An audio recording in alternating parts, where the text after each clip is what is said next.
বন্ধুর লাশ নিয়ে অ্যাম্বুলেন্সে করে তার গ্রামের বাড়ি যাচ্ছি। সময় কাটানোর জন্য ফোনটা বের করলাম। ঠিক সেই মুহূর্তেই মোবাইলে একটা মেসেজ আসে। আমার সামনেই আমার প্রিয় বন্ধুটি কফিনের মধ্যে লাশ হয়ে পড়ে আছে। মেসেজ করেছে আমার সেই মৃত ফ্রেন্ডের গার্লফ্রেন্ড অবন্তী। আমি মেসেজগুলো পড়া শুরু করলাম। ফাহাদ, আমাকে মাফ করে দিও। আমি যেই বাবার চোখের দিকে তাকিয়ে কখনো কথা বলতে পারিনি, সেই বাবা যখন অসহায়ের মতো আমার সামনে দুই হাত জোড়ে কান্না শুরু করতে লাগলো, তখন সেই বাবার ভালোবাসার কাছে আমাদের ভালোবাসা হার মেনে গেল। তাই আজ 11 দিন ধরে আমি অন্য মানুষের স্ত্রী। তোমাকে কথা দিয়েছিলাম জীবনের শেষ সময় পর্যন্ত তোমার সঙ্গে থাকবো। আমার সব সময় ভয় হতো যে তুমি আমাকে কষ্ট দেবে, হয়তো আমাকে ছেড়ে অন্য কাউকে বিয়ে করবে। অথচ দেখো, আমি তোমাকে কষ্ট দিলাম, আমি তোমাকে রেখে অন্য পুরুষকে বিয়ে করে ফেললাম। জীবনটা বড়ই অদ্ভুত, তাই না? তোমার কি মনে আছে আমি তোমাকে কাঁদতে কাঁদতে বলতাম আমাকে কখনো ছেড়ে যাবে না? তো তুমি হাসতে হাসতে উত্তর দিতে, আমি তোমাকে কখনো ছেড়ে যাব না, তুমি আমাকে ছেড়ে গেলে যেতে পারো। তখন আমি অনেক রাগ করতাম, কারণ আমি তো তোমাকে পাগলের মতো ভালোবাসতাম। তুমি নেই এরকম কোনো পৃথিবী আমি কল্পনাও করতে পারতাম না। অথচ দেখো, আজ অন্য কেউ হচ্ছে আমার স্বামী। রোজ তার সাথেই আমাকে ঘুমাতে হয়, ঘুম থেকে উঠে তার মুখটাই আমাকে দেখতে। মানুষের জীবন এমন কেন যে যাকে চায় যদি তাকে পায়?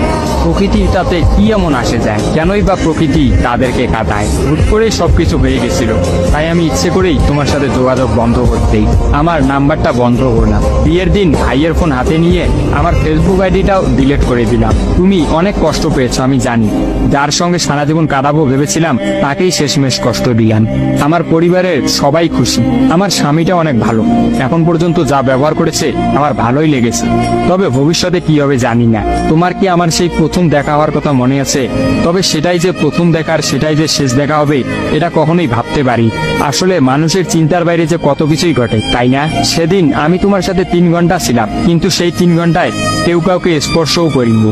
কিন্তু তুমি যখন আমাকে তোমার রিক্সায় তুলে নিতে তোমার হাতটা বাড়িয়ে দিলে, তখন আমি তোমার হাতটা প্রথম স্পর্শ করেছিলাম। বিশ্বাস করো, সেদিন আমার কিছুতেই তোমার হাতটা ছাড়তে ইচ্ছা করছিল না। তোমার ঘরে আমার জন্য কিনে রাখা শাড়িগুলো নিশ্চয়ই এখনো আছে।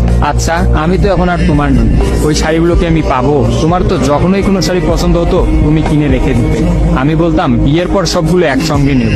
দেখো, আজ আমি বিবাহিত, কিন্তু আমার স্বামী তুমি নও। আমি এমনটা কখনোই চাইনি। নিজের পছন্দের একটা মেয়েকে বিয়ে করে নিও, তারপরে শাড়িগুলো তাকে দিয়ে দিই।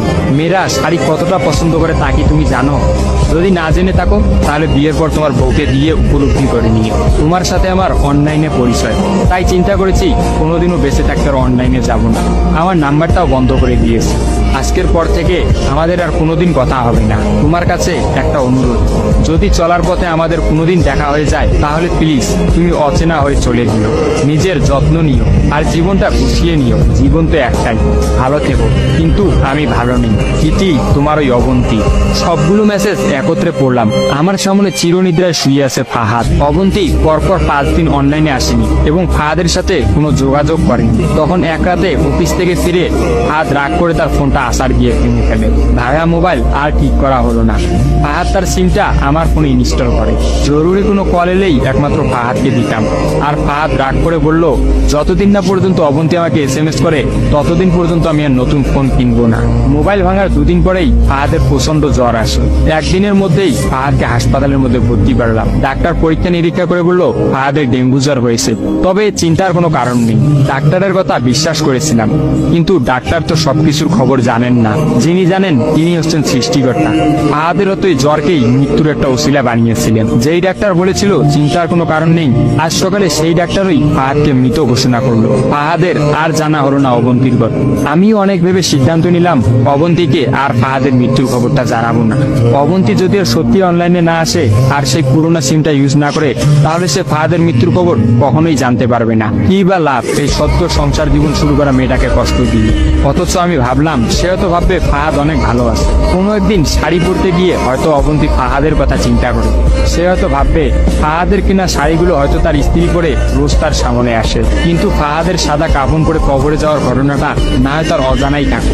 আমি ফাহাদের নাম্বার থেকে অবন্তীর ফোনে একটা মেসেজ দিলাম, আমার জন্য ভেবো না, স্বামীর সাথে নিজেকে মানিয়ে নেওয়ার চেষ্টা করো। বিবাহ বন্ধন জীবনের সবচেয়ে বড় একটা বন্ধন। ভালো থেকো আর স্বামীকে ভালোবেসো। পবন্তী রিপ্লাই দিল, এত সহজে ক্ষমা করে দেওয়ার জন্য অনেক ধন্যবাদ, আর মেসেজ দিও না। বিদায়, চির বিদায়। আমিও মোবাইলটা পকেটে রাখলাম। অ্যাম্বুলেন্স ততক্ষণে ফাহাদের বাড়ির সামনে পৌঁছে গেছে। কফিনে রাখা ফাহাদের মৃতদেহটা নেওয়ার জন্য সবাই দাঁড়িয়ে আছে। আমি ফাহাদের কফিনটা স্পর্শ করে বিড়বিড় করে বললাম, তোর সঙ্গে আর কোনোদিন একই গাড়িতে চড়ে ভ্রমণ করা হবে না। আজ তোর আর আমার একসঙ্গে ভ্রমণের শেষ দিন। বিদায় বন্ধু, চির বিদায়।